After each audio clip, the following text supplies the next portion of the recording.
ഇവർക്ക് വേണമെന്ന് വെച്ചാൽ പോലും ഇവർക്കിടയിൽ സ്കൂളുകളില്ല. നമ്മുടെ നാട്ടിലുള്ളത് പോലെ കാടിനിടയിൽ സ്കൂളുകളൊക്കെ ഭയങ്കര കുറവാന്നല്ല, പല കേസുകളിലും ഇല്ല. അപ്പോൾ ഗവൺമെൻറ് എന്ത് ചെയ്തു, കുറേയധികം പദ്ധതികളൊക്കെ കൊണ്ടുവന്നിട്ടുണ്ട് അവർക്ക് വിദ്യാഭ്യാസം കൊടുക്കാനും. അവർക്ക് മോഡൽ സ്കൂളുകളൊക്കെ ഉണ്ട്. ഇവിടെ കുട്ടികൾക്ക് വീട്ടിൽ നിന്ന് പോയി വരേണ്ട മോഡൽ സ്കൂൾ റെസിഡൻഷ്യൽ സ്കൂളുകളാണ്. അവിടെ കുട്ടികൾക്ക് നിന്ന് പഠിക്കാം, ട്രൈബൽ വിഭാഗങ്ങളിൽപ്പെട്ട. അങ്ങനെയുള്ള പുതിയ കുറേ കാര്യങ്ങൾ കൊണ്ടെത്തുന്നു. അപ്പോൾ എന്താണ്, ഇല്ലിട്രസി അവർക്കിടയിൽ വലിയൊരു പ്രശ്നമായിരുന്നു.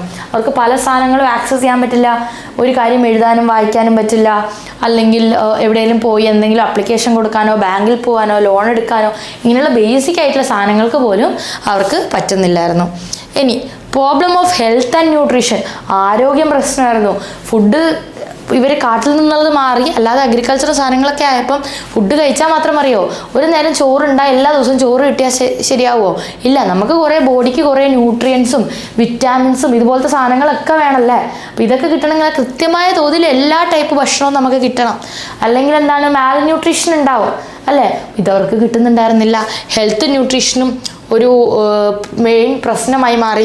ഇവർക്ക് കൃത്യമായ ചികിത്സയോ ആരോഗ്യ സംരക്ഷണമോ കിട്ടുന്നുണ്ടായിരുന്നു. അകത്തേക്ക് ദാരിദ്ര്യം മെയിൻ ഒരു പ്രശ്നമായി മാറി തുടങ്ങി. അവർക്കിടേതായ ചികിത്സാ രീതികൾ ഉണ്ടായിരുന്നു, നാടൻ ചികിത്സാ രീതികളും കാര്യങ്ങളൊക്കെ. ഫോർ എക്സാമ്പിൾ കുറേ പച്ചമരുന്ന് കാര്യങ്ങൾ, ആയുർവേദം അതുപോലെ തന്നെ സംഭവം ഉണ്ടായിരുന്നു. പക്ഷെ ഇന്ന് കാര്യങ്ങൾ മാറി.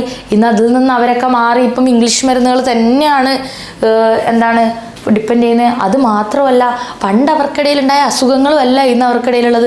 പുറത്തുള്ള സൊസൈറ്റിയായി ഇൻട്രാക്ട് ചെയ്തുകൊണ്ട് നമ്മളിടയിൽ എന്തൊക്കെ അസുഖമല്ലേ വരുന്നത്. ഓരോ ദിവസവും പുതിയ പുതിയ പുതിയ അസുഖങ്ങളാണ്. ഇതുവരെ കേട്ടിട്ടില്ലാത്ത കുറേ വൈറസും ബാക്ടീരിയ ഒക്കെ ലോകത്തിറങ്ങി നടന്ന് പുതിയ അസുഖങ്ങൾ ഉണ്ടാക്കുക. അപ്പോൾ അതിനൊന്നും അവരുടെ കയ്യിൽ മരുന്നില്ല. അവരുടെ കയ്യിൽ പണ്ട് തൊട്ടുണ്ടായിരുന്ന മരുന്നുകളെല്ലാം എന്താണ്, ഓൾറെഡി നിലനിന്നിരുന്ന കുറേ അസുഖങ്ങൾക്കായിരുന്നു. ഈ പുതിയ അസുഖങ്ങൾ വന്നപ്പോൾ എന്താണ് പറ്റിയത്, അവർക്ക് അതിനുള്ള സംഭവങ്ങളൊന്നും ഇല്ലാതായി. അപ്പം ഇത്രയാണ് അവർ നേരിടുന്ന പ്രശ്നങ്ങൾ. അത്രയേ ഉള്ളൂ ട്രൈബൽ സൊസൈറ്റിയുടെ ഡീറ്റെയിൽസും. ക്ലിയർ അല്ലേ നമ്മൾ? അപ്പം ഇനി രണ്ടാമത് പോകുന്നത് റൂറൽ സൊസൈറ്റിയിലേക്കാണ്. റൂറൽ സൊസൈറ്റി എന്താണ്, ഗ്രാമപ്രദേശങ്ങൾ. നമ്മുടെ നാട്ടുമ്പുറങ്ങളും കാര്യങ്ങളും ഒക്കെ നമുക്ക് ഇന്ത്യനെ 3ആയി ഡിവൈഡ് ചെയ്യാം. Tribal society, rural society, urban society. Tribal നമ്മൾ പറഞ്ഞു. ഇനി നമ്മൾ നോക്കുന്നത് റൂറൽ സൊസൈറ്റിയാണ്. ഇനി എന്താണ് റൂറൽ സൊസൈറ്റി, എന്താണ്, മെയിൻലി വില്ലേജുകളാണ് അല്ലേ, വില്ലേജുകളാണ്. ഇനി പ്രകൃതിയെ ഡിപ്പെൻഡ് ചെയ്തൊക്കെയാണ് കുറേ രീതിയിൽ ഇവരും ജീവിക്കുന്നത്. ഇവരുടെ മെയിൻ ആക്ടിവിറ്റി കൃഷിയോ കൃഷി സംബന്ധമായ കാര്യങ്ങളോ ആയിരിക്കും റൂറൽ സൊസൈറ്റിൻ്റെ. ഇപ്പോൾ കുറേ മാറി വരുന്നുണ്ട്. ഇനി എന്താണ്, വലിയ തിക്കും തിരക്കോ എന്നുള്ള ഭയങ്കര പോപ്പുലേഷനോ ജനസംഖ്യയോ എന്നുള്ള സ്ഥലങ്ങളായിരിക്കില്ല ഗ്രാമങ്ങൾ. പിന്നെന്താണ്, ആൾക്കാർ തമ്മിൽ ഭയങ്കര കണക്ഷൻ ആയിരിക്കും. അതേപോലെ തന്നെ കുറേ അവരുടേതായ ട്രഡീഷനും കാര്യങ്ങളും ഒക്കെ ഇവർക്ക് ഉണ്ടാവും. ഇനി സിറ്റീൻ്റെ അത്ര ഡെവലപ്ഡ് അല്ലെങ്കിലും ട്രൈബൽസിനെ കാട്ടിയും ഡെവലപ്ഡ് ആയിരിക്കും. ഇനി റൂറൽ സൊസൈറ്റിയുടെ ക്യാരക്ടറിസ്റ്റിക്സ് എന്തൊക്കെയാണെന്ന് നമുക്ക് നോക്കാം. ഇനി ആദ്യം അഗ്രികൾച്ചറാണ് ഇവരുടെ മെയിൻ സംഭവം. കൃഷി ഇവരുടെ മെയിൻ സോഴ്സ് ഓഫ് ഇൻകം, വരുമാനം മാത്രമല്ല അവരുടെ ജീവിത രീതി കൂടെയാണ്. ഇപ്പം പശുക്കളായാലും കോഴിയായാലും കൃഷി ഏത് രീതിയിലാണോ ഇതവരുടെ ജീവിതത്തിൻ്റെ ഭാഗം കൂടാ. വെറുതെ ഒരു ജോലി പോലെ മാത്രമല്ല ഇവർ കൊണ്ടു കിടക്കുന്നത്. പിന്നെ കമ്മ്യൂണിറ്റി വളരെ ചെറുതാണ്. സിറ്റിയിലെ പോലെ വലിയ ജനത്തിരക്ക് കാര്യങ്ങൾ ഒന്നുമില്ല. പിന്നെന്താണ്, ഒരു സ്മോൾ ഏരിയയിലായിരിക്കും അവർ താമസിക്കുന്നത്. ഒരു എന്താണ്, സിറ്റി പോലെ വലിയ ഏരിയ ആയിരിക്കും, ചെറിയ ചെറിയ ഗ്രാമങ്ങളായിരിക്കും എല്ലാം. പിന്നെന്താണ്, പ്രൈമറി ഗ്രൂപ്പ് ബിഹേവിയർ ആണ്. അതായത് നേരത്തെ ഞാൻ പറഞ്ഞ പോലെ എല്ലാവരും ക്ലോസ് ആൾക്കാരായിരിക്കും. എല്ലാ അടുത്ത ബന്ധുക്കൾ കാര്യങ്ങൾ ഒക്കെ ആയിരിക്കും അടുത്തടുത്ത് താമസിക്കുന്നത്. അല്ലാണ്ട് നമുക്കാരാന്ന് പോലും അറിയാത്ത ഏതോ മുംബൈക്കാരനോ ഡൽഹിക്കാരനോ വന്ന് അപ്പുറത്തെ ഫ്ലാറ്റിൽ താമസിക്കുന്ന പോലെയല്ല. എല്ലാം അടുത്തറിയുന്ന ആൾക്കാരായിരിക്കും ചുറ്റുമുള്ളത്. പിന്നെന്താണ്, സൊസൈറ്റിയുടെ സ്ട്രക്ചർ എന്തിനെ ബേസ് ചെയ്തിട്ടാണ്, കിൻഷിപ്പ് ആൻഡ് ഫാമിലി റിലേഷൻഷിപ്പ്. ബന്ധുക്കളെയും ഫാമിലിയും ഒക്കെയുള്ള ആൾക്കാരായിരിക്കും അവരുടെ അടുത്തും ചുറ്റും ഉണ്ടാവുക.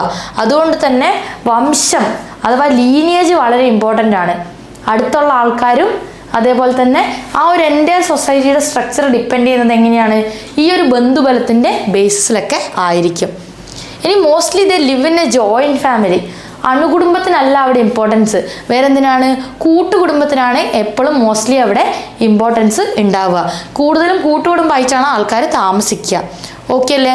അതുകൊണ്ട് തന്നെയാണ് അവരുടെ ബന്ധങ്ങൾ തമ്മിൽ വളരെ സ്ട്രോങ് ആയിരിക്കും. അണുകുടുംബത്തിലെ പോലെ അച്ഛൻ അമ്മ മക്കൾ മാത്രമല്ല, ബാക്കിയുള്ള ബന്ധുക്കളുമായിട്ടും ഒക്കെ അവർക്കുള്ള ഇത് സ്ട്രോങ് ആയിരിക്കും.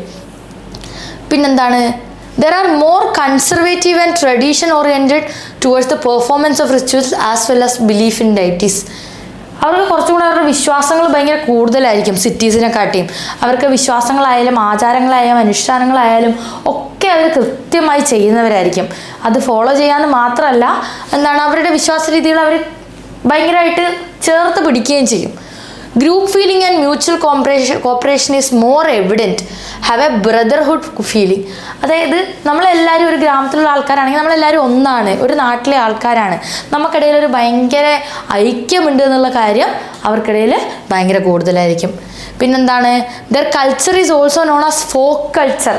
ഒരു ഫോക്ക് കൾച്ചർ എന്നാണ് വില്ലേജ് കൾച്ചറുകളെല്ലാം നമ്മൾ പറയുക. എന്താണ്, അവർക്ക് കുറേ ആചാര രീതികൾ, ഡാൻസ്, പാട്ട്, വായ്ത്താരികൾ, അങ്ങനെയുള്ള കുറേ സാധനങ്ങൾ അവർക്ക് കൂടുതലായിട്ട് ഉണ്ടാവും. പിന്നെന്താണ്, they have a common socio economic background. They do not have differences in ideology towards life. എല്ലാവർക്കും ഒരേ രീതിയിലുള്ള ചുറ്റുപാടും കാര്യങ്ങളാണ്, ഒത്തിരി വ്യത്യസ്തതയൊന്നുമില്ല. എല്ലാവരും കൃഷി ചെയ്യുന്നു, എല്ലാവരും ഒരേ തരത്തിലുള്ള ജോലി, ഒരേ തരത്തിലുള്ള ജീവിത സാഹചര്യങ്ങൾ, ചുറ്റുപാട്. അപ്പോൾ അതുകൊണ്ട് തന്നെ അവരുടെ കാഴ്ചപ്പാടുകളിലും വലിയ വ്യത്യാസമൊന്നുമില്ല. നമ്മുടെ സിറ്റികൾ പോലെയല്ല, പലർക്കും പല രീതിയിലുള്ള കാര്യങ്ങളല്ല. പിന്നെ അഗ്രികൾച്ചർ ബേസ് ചെയ്തിട്ടാണ് അവരുടെ സംഭവം എന്ന് ഞാൻ പറഞ്ഞു. പണ്ടെങ്ങനെയാണോ ഒരേ സാധനം തന്നെ കൃഷി ചെയ്യുന്ന ഒരു രീതിയായിരുന്നു, മോണോ ക്രോപ്പിംഗ് പാറ്റേൺ, ഒരു സാധനം തന്നെ കൃഷി ചെയ്യുക. പക്ഷെ അതിൽ നിന്ന് അവർക്ക് വലിയ ഗുണമോ കാര്യങ്ങളോ ഒന്നും ഉണ്ടായിരുന്നില്ല. അപ്പോൾ എന്താ പറ്റിയേ, ഈ ഓവർ ടൈം ഇവർക്ക് വലിയ ലാഭവുമില്ല, അതേപോലെ തന്നെ വലിയ ടെക്നോളജി ഒന്നും അവരുടെ കയ്യിലില്ല എന്നുള്ളത് കൊണ്ട് ദാരിദ്ര്യത്തിലേക്ക് പല ഗ്രാമങ്ങളും പോകുന്ന അവസ്ഥകളുണ്ടായി, ബാക്കിയുള്ളവരെ പിടിച്ചു നിൽക്കാൻ പറ്റാതെ. പിന്നെന്താണ്, അങ്ങനത്തെ കേസ് വരുമ്പോൾ ഇവരെന്ത് ചെയ്യും, ഗ്രാമങ്ങളിലെ ആൾക്കാർക്ക് നഗരങ്ങളിലേക്ക് പിന്നെ ചെന്ന് അവിടെ താമസിക്കാൻ തുടങ്ങും. കേട്ടില്ല, നമുക്ക് ഗ്രാമങ്ങളിൽ ചെന്ന് രാപ്പാർക്കാന്ന് സംഭവിച്ചതൊക്കെ നേരെ തിരിച്ചാ. ഗ്രാമങ്ങളിലുള്ള ആൾക്കാർക്ക് അവിടെ പട്ടിണിയും കുറേ പ്രശ്നങ്ങളും ആയതുകൊണ്ട് സിറ്റികളും ടൗണുകളും തേടി അവിടുത്തെ പുതിയ ജീവിത രീതികളും ജോലികളും തേടി ഗ്രാമങ്ങളിൽ നിന്ന് നഗരങ്ങളിൽ ചെന്ന് രാപ്പാർക്കുകയായിരുന്നു. ഇനി village India is largely based one caste system. ജാതി ഭയങ്കര പ്രിവൈലൻ്റ് ആണ് വില്ലേജുകളിൽ. അത് ഞാൻ പറഞ്ഞില്ലേ, അവർ ഓവർ ടൈം ആ പഴയ രീതികളും കാര്യങ്ങളും ഒക്കെ ക്ലോസായി ചേർത്ത് പിടിക്കുന്നതുകൊണ്ടായിരിക്കാം ആ വിശ്വാസ രീതികളും എന്താണെന്നറിയില്ല, എല്ലാം വില്ലേജുകളിൽ ഇപ്പോഴും കാസ്റ്റ് ഭയങ്കര പ്രോമിനൻ്റ് ആയിട്ട് തന്നെ ഇരിക്കുന്നുണ്ട്. അത് അവർ ആ ഒരു രീതിയിൽ തന്നെ ആ സ്ട്രക്ചറിൽ കൊണ്ടുപോകുന്നുണ്ട്. അതിപ്പം ബ്രാഹ്മൺസ് ആയാലും അവരെ ട്രീറ്റ് ചെയ്യുന്ന രീതി നമ്മൾ സിറ്റികൾ പോലെ അല്ല. സിറ്റിയിൽ നമ്മളെ തൊട്ടിപ്പുറത്തിരിക്കുന്ന ആളാന്ന് എന്താണ് ആരാന്ന് പോലും നമ്മളെ ബാറ്റർ ചെയ്യുന്ന കാര്യമല്ല. നമ്മൾ നമ്മുടെ രീതിയിൽ ജീവിക്കുന്നു, ആക്കുന്നു, പോകുന്നു എന്നല്ലാതെ. പക്ഷേ ഗ്രാമങ്ങളിൽ എന്താണ്, അത് ഭയങ്കര ഇമ്പോർട്ടൻ്റ് ആണ്. കാസ്റ്റ് വളരെ വലിയ കാര്യമാണ്. ഇനി modern way of living and thinking അത് ഭയങ്കര കുറവാണ്. അതായത് ഒരു മനുഷ്യനെ അയാളുടെ കുടുംബത്തിൻ്റെ പേരിലും അയാളുടെ വീട് പാരമ്പര്യത്തിൻ്റെ പേരിലും അച്ഛൻ്റെ പേരിലും തറവാട് മഹിമയുടെ പേരിലും ഒക്കെ ആയിരിക്കും നമ്മൾ ട്രീറ്റ് ചെയ്യുന്നത് ഗ്രാമങ്ങളിൽ. സിറ്റീസിൽ അങ്ങനെയല്ല അല്ലേ, നമ്മളെന്താണോ, നമ്മളുടെ അച്ചീവ്മെൻറ്റ്സ് എന്താണോ, നമ്മൾ ആൾക്കാരോട് എങ്ങനെ ഇടപഴകുന്നോ അതിനനുസരിച്ചായിരിക്കും നമ്മളെ ആൾക്കാർ ട്രീറ്റ് ചെയ്യുക. പക്ഷെ ഗ്രാമങ്ങളിൽ അങ്ങനെയല്ല. ഇനി പിന്നെ ആൾക്കാർ ഗ്രാമങ്ങളുടെ നിയമങ്ങൾക്കനുസരിച്ച് നിൽക്കാത്ത ആൾക്കാരെ ആ രീതിയിൽ തന്നെ നേരിടാനും അവർക്ക് പണിഷ്മെൻറ്റ് കൊടുക്കാനുള്ള സംഭവങ്ങളും അവിടെയുണ്ട്. Since modern technology has not gained firm ground in rural areas, people are still following the old methods of cultivation and solving of day-to-day problems. അതായത് കുറച്ചുകൂടെ ലേബർ ഇൻറ്റൻസീവാണ് അവരുടെ കാര്യങ്ങൾ. ടെക്നോളജി ഒന്നും നമ്മൾ സിറ്റീസിൽ ഉപയോഗിക്കുന്ന അതേ ലെവലിൽ ഗ്രാമങ്ങളിൽ ഇന്നും ഉപയോഗിച്ച് തുടങ്ങിയിട്ടില്ല. അതുകൊണ്ട് തന്നെ എന്താ പറ്റുന്നത്, അങ്ങനെ ഇല്ലാത്തത് കൊണ്ട് തന്നെ അവർ കുറച്ചും കൂടെ കഷ്ടപ്പെട്ടാണ് ജോലി ചെയ്യുന്നത്. കുറച്ചുകൂടെ എന്തെങ്കിലും മെഷീനുകളോ ഇതോ അവരുടെ ജോലി ഈസി ആക്കുന്നില്ല, അവരുടെ കയ്യിൽ ആ ടെക്നോളജികളൊന്നും വന്നിട്ടില്ല. അപ്പോൾ കുറച്ചുകൂടെ ലേബർ ഇൻറ്റൻസീവാണ് അവരുടെ ജോലികൾ. അതുപോലെ തന്നെ എന്താണ്, അവരുടെ സൊല്യൂഷൻസും കാര്യങ്ങളും എല്ലാം ഇപ്പോഴും ഒരു പഴയ രീതിയിലുള്ള സാധനങ്ങളാണ്. ഇനി they have a relatively self-sufficient economy, particularly in terms of production and consumption. അവർക്ക് എക്കണോമിക്കലി ചില സമയത്ത് ഉണ്ടാകുന്ന ഈ പോവർട്ടി കാര്യങ്ങൾ കുഴപ്പങ്ങളല്ലാതെ അതൊഴിച്ച് നോക്കിയാൽ അവർ ഭയങ്കര സെൽഫ് സഫിഷ്യൻ്റ് ആയിട്ടുള്ള എക്കണോമിയാണ്. പിന്നെ ഭയങ്കര സ്റ്റാറ്റിക് ആണ് എക്കണോമി, ഭയങ്കര ഉയർച്ച താഴ്ചകളൊന്നുമില്ല, ഒരേ ലെവലിൽ തന്നെ അങ്ങ് ഫുൾ ടൈം പൊക്കോണ്ടിരിക്കും. അതുപോലെ തന്നെ they cling to conservative and traditional style of living. They have a strong tradition and is known as little tradition. Their attachment to the past is strong. പാസ്റ്റുമായിട്ട് ഭയങ്കര അറ്റാച്ച്മെൻ്റ് ആണ്. കഴിഞ്ഞ കാലമായിട്ട് നമ്മളിങ്ങനെ ജീവിച്ചിരുന്ന ആൾക്കാരാണ്, നമ്മുടെ കഴിഞ്ഞ കാലം അങ്ങനെയായിരുന്നു. അതുകൊണ്ട് തന്നെ അവർക്ക് അവരുടെ പഴയ ജീവിത രീതികളും ആചാരങ്ങളും അനുഷ്ഠാനങ്ങളും ഒക്കെ എന്താണ്, ഭയങ്കര ഇമ്പോർട്ടൻ്റ് ആണ്, ഭയങ്കര ഇമ്പോർട്ടൻ്റ് ആണ്. സോ ആ കാര്യങ്ങൾ ഒക്കെ മൈൻഡിൽ വെക്കുക. ഇത് ഒത്തിരി ക്യാരക്ടറിസ്റ്റിക്സ് പറഞ്ഞു എന്നറിയാം, എന്നാലും ഇതൊരു കഥ പോലെ മനസ്സിൽ വെക്കുക. ഒരു ഗ്രാമം എന്തായിരിക്കും, എങ്ങനെയായിരിക്കും, ഈ കാര്യങ്ങൾ ഒക്കെ ഒന്ന് ഓർത്ത് വയ്ക്കുക. The Indian village community as A social unit, ഒരു സൊസൈറ്റിയുടെ പാർട്ട് എന്നുള്ള രീതിയിൽ എങ്ങനെയാണ് ഒരു വില്ലേജ് കമ്മ്യൂണിറ്റീനെ കാണാൻ പറ്റുക ഇന്ത്യയിൽ എന്നുള്ളതാണ് നമ്മൾ നോക്കുന്നത്. British administrators held that village communities in India are like little republics. ബ്രിട്ടീഷുകാരെന്താ പറഞ്ഞേ, ഇന്ത്യയിലുള്ള വില്ലേജ് കമ്മ്യൂണിറ്റീസ് ഒക്കെ സ്വന്തം രാജ്യങ്ങൾ പോലെയാണെന്ന്. അതെന്താ, അവർക്ക് അവരുടേതായ ആചാരങ്ങളുണ്ട്, വിശ്വാസങ്ങളുണ്ട്, കുറേ നിയമങ്ങളുണ്ട്, അതിനനുസരിച്ച് ജീവിക്കണം.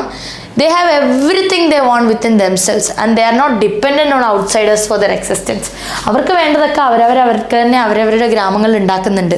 വേറെ ഒരാൾക്കാരെയും ഡിപ്പെൻഡ് ചെയ്ത് ജീവിക്കേണ്ട അവസ്ഥ ഒരു ഗ്രാമത്തിന് ഉണ്ടായിട്ടില്ല. ഗാന്ധിജി പറഞ്ഞിട്ടുണ്ട്, ഇന്ത്യയുടെ ആത്മാവ് ഉറങ്ങുന്നത് ഇന്ത്യയുടെ ഗ്രാമങ്ങളിലാണെന്ന്. ഭയങ്കര സത്യമായിട്ടുള്ള കാര്യമാണ്. ആക്ച്വലി സിറ്റീസൊക്കെ ഉണ്ടാകുന്നതിന് മുന്നേ അതിനുള്ള ഒരു ബേസും ഫൗണ്ടേഷനും ഒക്കെ കൊടുത്തിട്ടുള്ളത് നമ്മുടെ ഗ്രാമങ്ങൾ തന്നെയാണ്. But this prove to be a myth after the scientific study of Indian villages. പക്ഷേ കുറേ കുഴപ്പങ്ങളുണ്ട്. എന്തൊക്കെയാണ്? Village is India is an integrated unit. There have been interconnections and interdependence between villages on socio economic and religious terms in ages. അതായത് ഇന്ത്യയിലെ ഗ്രാമങ്ങളൊക്കെ Inter connected ആണ്. അങ്ങനെ ഒറ്റയ്ക്ക് നിൽക്കുന്ന ആൾക്കാരൊന്നുമല്ല, മറ്റേ ട്രൈബ്സിനെ പോലെ ഐസൊലേറ്റഡ് ആയിട്ടോ ഒറ്റപ്പെട്ട് താമസിക്കുന്ന ആൾക്കാരല്ല. എല്ലാം ഇന്റർ കണക്റ്റഡ് ആണ്, എല്ലാ വില്ലേജസും ഇന്ത്യയിലെ. അന്നേരം എന്താ പറ്റുക, എന്ത് കാര്യത്തിനായാലും എന്ത് ഹെൽപ്പിനായാലും പിന്നെ ഇന്ത്യയിലെ ആൾക്കാരൊക്കെ അങ്ങോട്ടും ഇങ്ങോട്ടുമുള്ള വില്ലേജസ് തമ്മിൽ ഒരിതുണ്ടാവും. ഇനി പിന്നെന്താണ്, എല്ലാ ടൈപ്പ് ഓഫ് സർവീസസ് എല്ലാ വില്ലേജിലും ഉണ്ടാവില്ല. ഒരേ സാധനം വേണ്ട എല്ലാ സാധനങ്ങളും എല്ലാ വില്ലേജിലും കിട്ടുമോ? ഇല്ല അല്ലേ. അപ്പം എന്താണ്, അപ്പം ആവശ്യത്തിനനുസരിച്ച് അങ്ങോട്ടും ഇങ്ങോട്ടും അപ്പുറത്തെയും വില്ലേജുകളിലൊക്കെ പോയിട്ട് ആൾക്കാർ വേണ്ടതൊക്കെ എടുക്കുമെന്ന് പറഞ്ഞാൽ ചോദിച്ചിട്ട് കേട്ടോ, കൈമാറ്റം അങ്ങനെയുള്ള സംഭവങ്ങളിൽ. For political purposes, villages are always a part of some kingdom, feudal lords, and used to pay revenue to the king. പിന്നെ രാഷ്ട്രീയപരമായി നോക്കിയാൽ ഗ്രാമങ്ങൾ ഏതെങ്കിലും ഒരു രാജാവിൻ്റെയോ ജന്മിയുടെയോ ഒക്കെ കീഴിൽ വന്നിട്ടുള്ളതായിരുന്നു. ഇവർക്കൊക്കെ കരം കൊടുക്കണം, ടാക്സ് കൊടുക്കേണ്ട അവസ്ഥകളും പണ്ട് മുതലേ ഉണ്ടായിട്ടുണ്ട്. പിന്നെന്താണ്, various cultural and pilgrim centers have attracted people to travel throughout the country. The Chardham concept of Hindur for moksha has been popular. Trade practices have linked the villages with world, so that we cannot say villages are in isolation, but they were always part of the larger society. അപ്പം നമ്മൾ എന്താ പറയാൻ വരുന്ന ഏറ്റവും important point എന്ന് പറഞ്ഞാൽ, ഇന്ത്യയിലെ villages ഒരിക്കലും ഐസൊലേറ്റഡ് ആയിട്ട് ഒറ്റപ്പെട്ട് താമസിച്ചിരുന്ന വില്ലേജസ് ആയിരുന്നില്ല. പകരം എങ്ങനെയായിരുന്നു, പകരം ലോകത്തിൻ്റെ പല ഭാഗങ്ങളുമായിട്ട് കണക്ഷൻ ഉണ്ടായിരുന്ന, ലോകത്തിൽ എല്ലായിടത്തും എന്താണ് പരസ്പരം അങ്ങോട്ടും ഇങ്ങോട്ടും ഒക്കെ ഇന്റർ കണക്ഷൻ ഉണ്ടായിരുന്ന യൂണിറ്റുകളായിരുന്നു ഈ വില്ലേജസ് ഒക്കെ. ക്ലിയർ അല്ലേ? ഇനി changes in rural society. Over time എന്തൊക്കെ മാറ്റങ്ങളാണ് ഇന്ത്യയിലെ ഗ്രാമപ്രദേശങ്ങൾ വന്നിട്ടുള്ളതെന്ന് നമുക്ക് നോക്കാം. സ്വാതന്ത്ര്യത്തിന് ശേഷം കമ്മ്യൂണിറ്റി ഡെവലപ്മെൻറ്റ് പ്രോഗ്രാം എന്ന് പറഞ്ഞിട്ടൊരു പ്രോഗ്രാം ഇന്ത്യയിൽ നമ്മുടെ സർക്കാർ കൊണ്ടുവന്നു. അത് 1952 കൊണ്ടുവരുന്നത്. 1952 കമ്മ്യൂണിറ്റി ഡെവലപ്മെൻറ്റ് പ്രോഗ്രാം തുടങ്ങുന്നത്. ഇതെന്തിനായിരുന്നു? ഗ്രാമങ്ങളെ മൊത്തത്തിൽ വികസിപ്പിച്ചെടുക്കുക, ഗ്രാമങ്ങളിൽ വികസനം കൊണ്ടുവരിക എന്നുള്ള ലക്ഷ്യത്തിലാണ് ഈ സംഭവം കൊടുത്തത്. ഇത് പിന്നെ എല്ലാത്തിലും അവരെ പങ്കെടുപ്പിക്കുക എന്നുള്ളൊരു ഉദ്ദേശം കൂടിയുണ്ട്. 1959 പഞ്ചായത്തി രാജ് കൊണ്ടുവന്നു. അതായത് ലോക്കൽ സെൽഫ് ഗവൺമെൻറ്, നമ്മുടെ മൂന്നാമത്തെ ടയർ ഓഫ് ഗവൺമെൻറ് ആയിട്ട് നമ്മുടെ പഞ്ചായത്തുകളും ഗ്രാമപഞ്ചായത്ത്, മുനിസിപ്പാലിറ്റി ഇങ്ങനെയുള്ള സാധനങ്ങളൊക്കെ കൊണ്ടുവന്നു.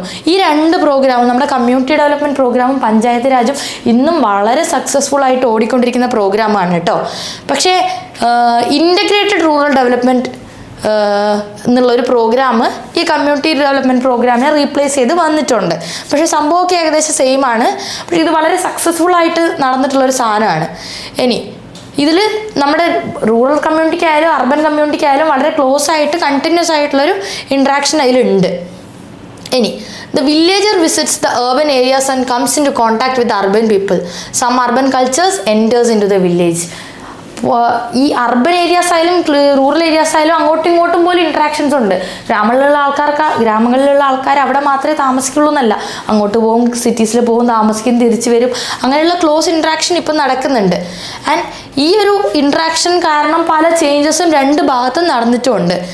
എന്താണ്, പല ഇന്ത്യൻ സിറ്റീസിന് ഒരു റൂറൽ ക്യാരക്ടറിസ്റ്റിക്സ് ഉണ്ട്.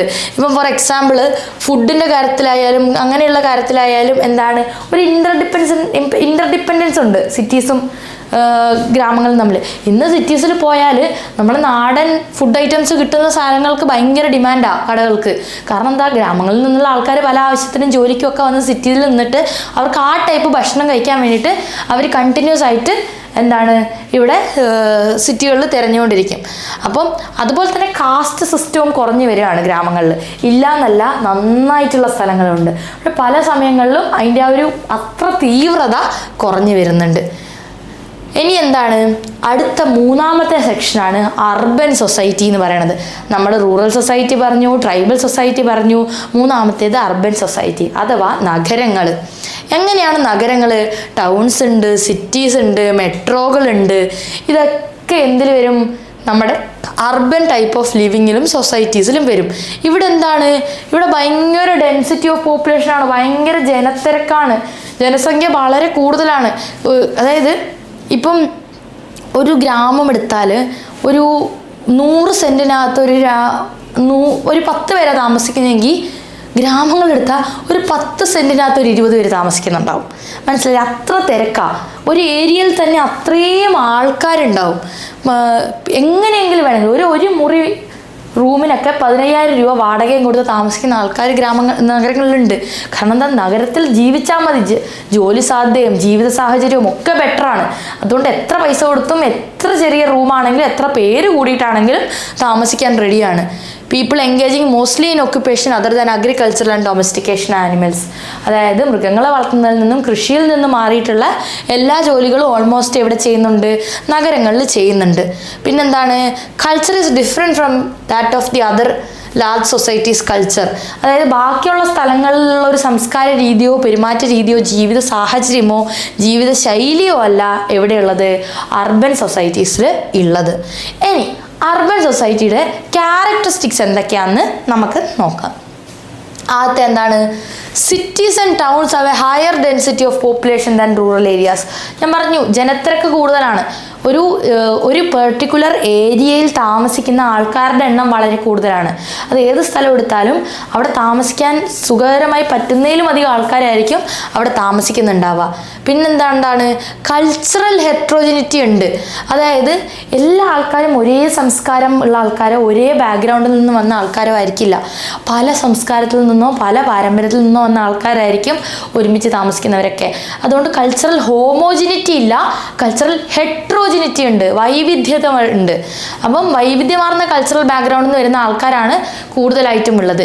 ഒരേപോലെയല്ല, വൈവിധ്യതാണ് അവിടെ, വ്യത്യസ്തതയാണ് അവിടെ കൂടുതലായിട്ടുള്ളത്. പിന്നെന്താ, cities have a distinct environment that is not natural but a man-made. കുറച്ചും കൂടെ ഗ്രാമങ്ങൾ പോലെ ഭയങ്കര നാച്ചുറൽ ആയിട്ടുള്ളൊരു എൻവയൺമെൻ്റ് അല്ല, വളരെ മാൻമെയ്ഡ് ആയിട്ടുള്ള എൻവയൺമെൻ്റ് ആണ്. എല്ലാം മാൻമെയ്ഡ് ആയിട്ടുള്ള സംഭവങ്ങളാണ് അവിടെ ഉള്ളത്. പിന്നെന്താണ്, നോൺ അഗ്രികൾച്ചർ ആയിട്ടുള്ള ജോലികളാണ് ഏറ്റവും കൂടുതൽ. നമ്മൾ റൂറൽ ഏരിയാസ് പറഞ്ഞതുപോലെ എല്ലാം അഗ്രികൾച്ചർ റിലേറ്റഡ് ജോലികളല്ല. കുറേയും കൂടെ trade, business, manufacturing, factory, professional ജോലികൾ, ഗവൺമെൻറ് ജോലികൾ, അങ്ങനെയുള്ള കാര്യങ്ങളാണ് ഇവിടെ കൂടുതൽ. പിന്നെന്താണ്, സോഷ്യൽ മൊബിലിറ്റി കൂടുതലാണ്.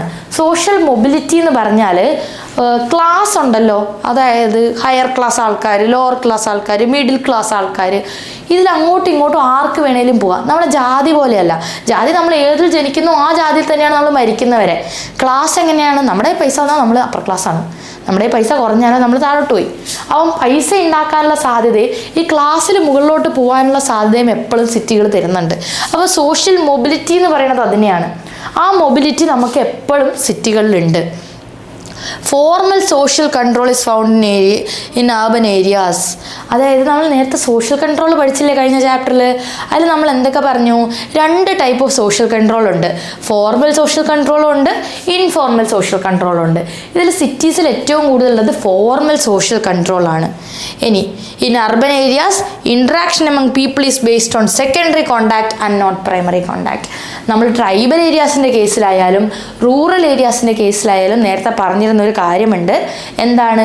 എല്ലാവരുടെയും ഒരു contact level primary level of contact ആണ്. എല്ലാം ബന്ധുക്കളാണ്, അടുത്ത് വളരെ ക്ലോസ് ആയിട്ടുള്ള ആൾക്കാരാണ്, ബന്ധങ്ങളൊക്കെ ഭയങ്കര ഇമ്പോർട്ടൻ്റ് ആണ്, ക്ലോസ് ആണ്. പക്ഷേ ഇവിടെ എല്ലാം സെക്കൻഡറി കോണ്ടാക്റ്റ് ആണ്. നമുക്ക് ചിലപ്പോൾ നമ്മളെ അടുത്ത ഫ്ലാറ്റ് താമസിക്കുന്ന ആളോ അപ്പുറത്തെ വീട്ടിൽ വാടകയ്ക്ക് താമസിക്കുന്ന ആളോ ആരാന്ന് പോലും നമുക്ക് പ്രോപ്പറായിട്ട് അറിയുന്നുണ്ടാവില്ല.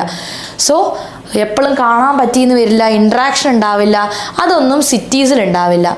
ഇനി people in the cities have an urban way of life, which means they have formal interaction, impersonal behavior, non-kinship relationship, cultural exhibitionism, etc.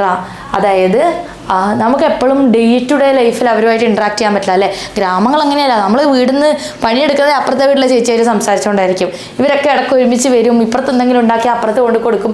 City കുറച്ചും കൂടെ കൺവീനിയൻസ് ആണ്. അതായത് ഇവർക്ക് സമയം കിട്ടിയാൽ എപ്പോഴെങ്കിലും കാണും. വല്ല ഫ്ലാറ്റിൻ്റെ അസോസിയേഷൻ പരിപാടി ഉണ്ടെങ്കിൽ എല്ലാവരും കൂടെ കാണും, അല്ലെങ്കിൽ ഒരു ഏരിയയുടെ ഓണപ്പരിപാടി ഉണ്ടെങ്കിൽ എല്ലാവരും കൂടെ കാണും. അങ്ങനെയല്ലാതെ നമ്മുടെയൊക്കെ ഗ്രൂപ്പുകൾ ഡിഫറെൻ്റ് ആയിരിക്കും. നമ്മൾ താമസിക്കുന്ന ഏരിയയിൽ തന്നെ നമ്മൾക്ക് അങ്ങോട്ടും ഇങ്ങോട്ടും അറിയണമെന്നോ ആക്കണമെന്നോ നിർബന്ധമുണ്ടായില്ല. പിന്നെന്താണ്? മാർക്കറ്റ് ആൻഡ് മൊണേറ്ററി എക്കോണമിയാണ്. കുറച്ചും കൂടെ ട്രൈബൽ ഏരിയാസ് എങ്ങനെയായിരുന്നു? ഇഗാലിറ്റേറിയൻ എക്കോണമിയാണ്. എല്ലാവരും ഈക്വലാണ്, പൈസക്കാർ പാവങ്ങളൊന്നുമില്ല. പിന്നെ ക്യാഷ്ലെസ് എക്കണോമി ആയിരുന്നു കുറേയൊക്കെ.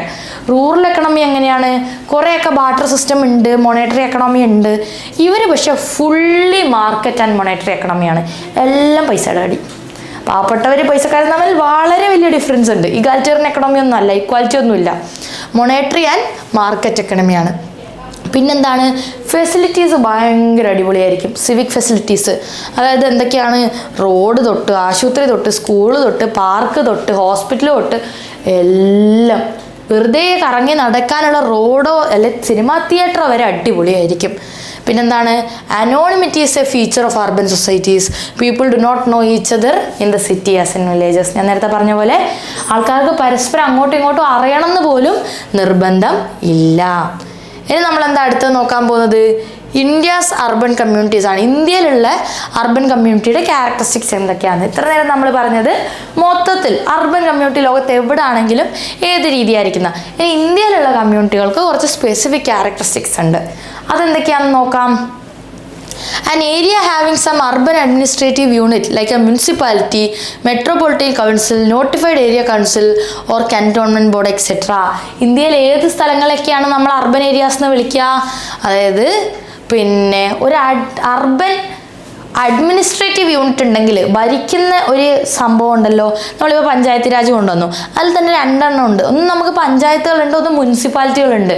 പഞ്ചായത്താണെങ്കിൽ അത് ഗ്രാമങ്ങളാണ്, മുനിസിപ്പാലിറ്റി ആണെങ്കിൽ അതെന്താണ്? നഗരങ്ങളാണ്.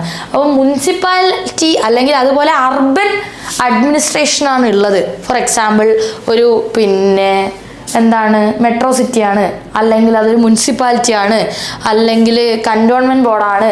അങ്ങനെയുള്ള സ്ഥലങ്ങളൊക്കെ ആണെങ്കിൽ എന്താ പറ്റുക? കോർപ്പറേഷനാണ്. അതൊക്കെ നഗരങ്ങളുടെ കീഴിൽ വരും. പിന്നെ എന്ത് വേണം നഗരമാവാൻ, ഒരു അർബൻ ഏരിയ ആവാൻ ഇന്ത്യയിൽ എന്ത് വേണം? പോപ്പുലേഷൻ 10,000-ന് മുകളിലായിരിക്കണം. ആ ഒരു സിറ്റിയിൽ പോപ്പുലേഷൻ 10,000-ൽ കൂടുതൽ ഉണ്ടാവണം. ഒരു സിറ്റി തന്നെ 10,000-ൽ കൂടുതലൊന്ന് ആലോചിച്ച് നോക്കിയേ.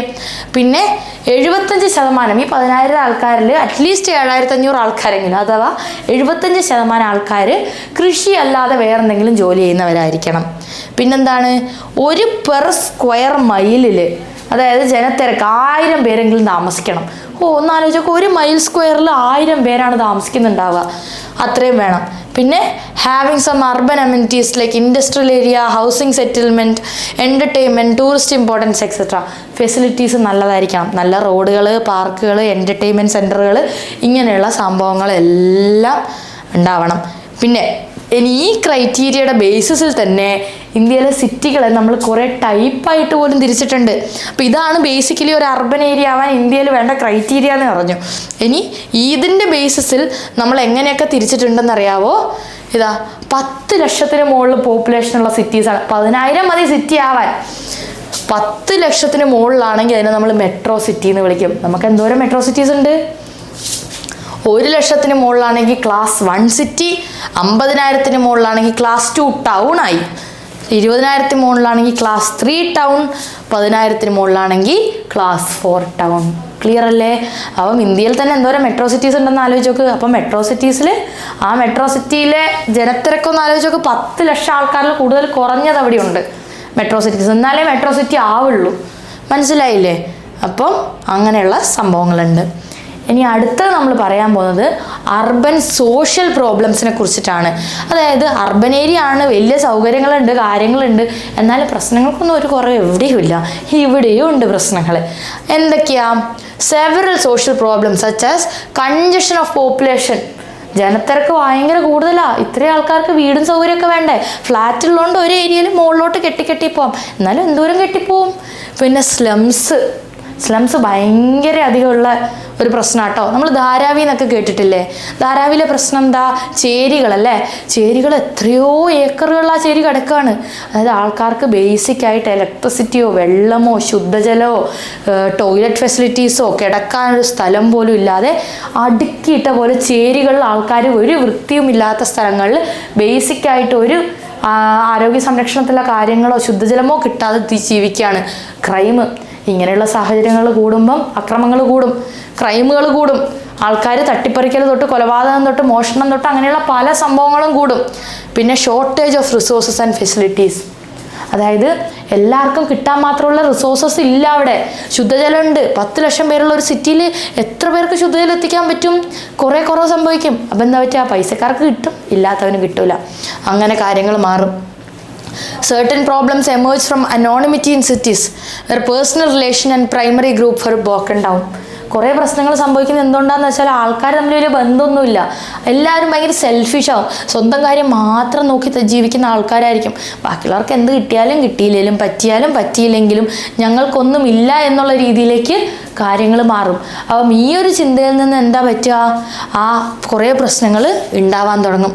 It causes tremendous mental pressure and tension. ഈ ഒരു കാര്യമൊക്കെ ആൾക്കാർ തമ്മിൽ ബന്ധമില്ലാണ്ടിരിക്കുമ്പോൾ എന്താ? ആൾക്കാർക്ക് ഭയങ്കര ടെൻഷനും പ്രഷറും ഒക്കെ ഫീൽ ചെയ്യാൻ തുടങ്ങും. That is why psychological ailments are numerous in cities. അതുകൊണ്ട് തന്നെയാണ് ഇന്നത്തെ കാലത്ത് എന്താണ് തെറാപ്പി, കൗൺസിലിങ് ഇതൊക്കെ സിറ്റീസിൽ കൂടുതലായിട്ട് വേണ്ടി വരുന്നതെന്നാണ് പറയുന്നത്. Because of large migration to cities, unemployment is found in large number. This happens due to push and pull factors.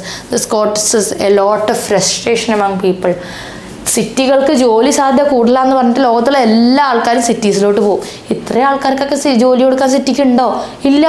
അപ്പം എന്താ? തൊഴിലില്ലായ്മയും വർദ്ധിക്കും. ഈ തൊഴിലില്ലാത്ത ആൾക്കാർ വന്നിട്ട് സിറ്റി വിട്ട് പോകുന്നൊന്നുമില്ല. അവിടെ തന്നെ എങ്ങനെയെങ്കിലും കഴിച്ചു തൂങ്ങി എന്തെങ്കിലും അല്ലറ ചില്ലറ പണിയോ അവരുടെ കഴിവിനൊത്തതോ അല്ലെങ്കിലും എന്തെങ്കിലും അഡ്ജസ്റ്റ് ചെയ്തിട്ടുള്ള പണിയോ ഒക്കെ ചെയ്തിട്ട് സിറ്റികളിൽ തന്നെ താമസിക്കും. അപ്പം എന്താ പറ്റുക? അപ്പം സിറ്റികളിൽ തൊഴിലില്ലായ്മയും കൂടും, ജോലി ഇല്ലാതെ നടക്കുന്ന ആൾക്കാരുടെ എണ്ണവും കൂടും. അവിടെ നിന്ന് ഈ ആൾക്കാരുടെ പ്രഷറും ഫ്രസ്ട്രേഷനും ഒക്കെ ഈ സിറ്റിയിലായിരിക്കും അവർ തീർക്കുക. ഇതിന് കുറേ കാരണങ്ങളുണ്ട്. ഒന്നെന്താണ്? ഇത് നമുക്ക് പുഷ് ഫാക്ടർ എന്നും പുൾ ഫാക്ടർ എന്നും വിളിക്കാം. അതായത് പുഷ് ഫാക്ടർ എന്തൊക്കെയാണ്? Push factor means lack of employment in villages pushes the villages to the towns in search of jobs. അതായത് ഗ്രാമങ്ങളിൽ ജോലി ഇല്ലാത്തതുകൊണ്ട് നിവർത്തി കെട്ടി വരുന്നതാണ്, അവിടെ എങ്ങനെയും കിട്ടാനില്ല, അതുകൊണ്ട് ഇങ്ങ് വരികയാണ്. ഇനി പുൾ ഫാക്ടർ എന്താണ്? Relatives in towns invite their close people and try to give them jobs. അതായത് ബന്ധുക്കളൊക്കെ സിറ്റിയിലുണ്ട്, അപ്പോൾ അവർ പറഞ്ഞു നിങ്ങൾ ഇങ്ങോട്ട് വാ, ഒരു മാസം ഇവിടെ നിന്ന് നോക്ക് എന്തെങ്കിലും ജോലി കിട്ടുമെന്ന്. അതൊരു നെസസിറ്റി അല്ല, മറ്റേത് ഗതികേട് കൊണ്ടുവരുന്നതാണ്. അതാണ് പുഷ് ഫാക്ടർ. പുഷ് ചെയ്ത് ഒരു നിവൃത്തിയില്ലാത്തതുകൊണ്ടങ്ങ് പോകുന്നു. പുൾ ഫാക്ടർ എങ്ങനെയാ?